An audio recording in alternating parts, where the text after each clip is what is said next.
Good morning, everybody, and welcome back to The Walk. Today is Monday, December 26th, and today we are talking more about the prayer closet. I told you that the Holy Spirit was really leading me into quite a big discussion about this, and we're still in John 14. We're going to be in verse 8, and what we saw yesterday was that Jesus said, "I am the way, the truth, and the life, and no one can come to the Father except through him." That means we've got to be seeking him. How do we seek him? We seek him in the prayer closet.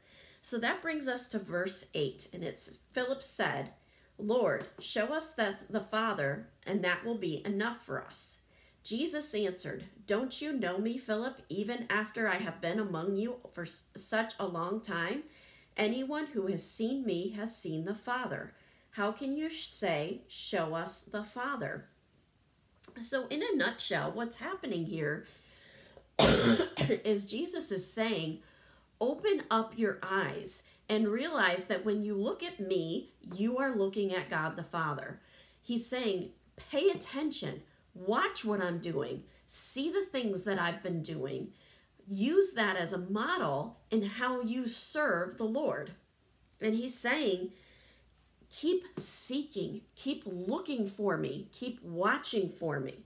And then verse 10, "Don't you believe that I am in the Father and the Father is in me? The words I say to you, I do not speak on my own authority. Rather, it is the Father living in me who is doing his work."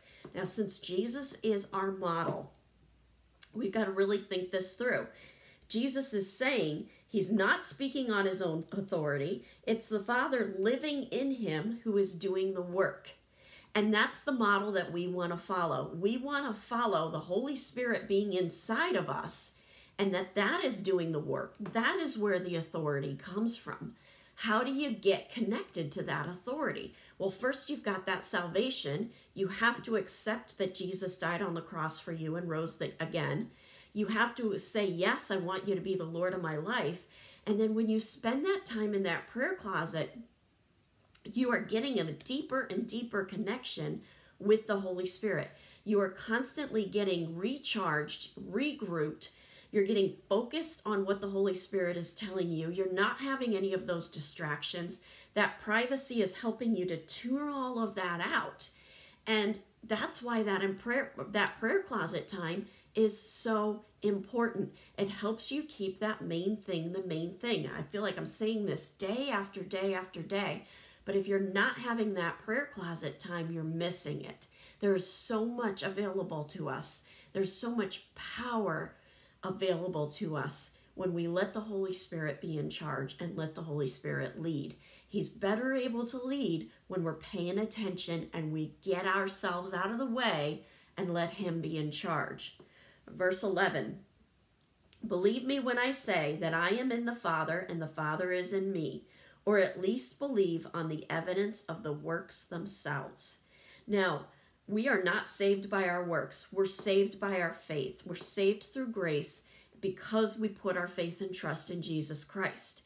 However, following that moment where we become saved, then the works will start to happen, and they happen through the power of the Holy Spirit. So it's important that you have that prayer time.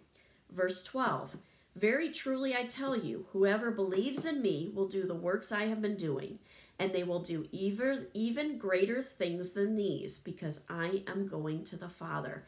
So all those miracles that Jesus did, we are also able to do those things. He's saying the believers that will follow me are going to do the same miracles that I'm doing, and even greater things than that.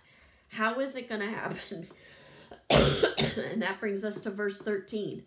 "And I will do whatever you ask in my name, so that the Father may be glorified in the Son."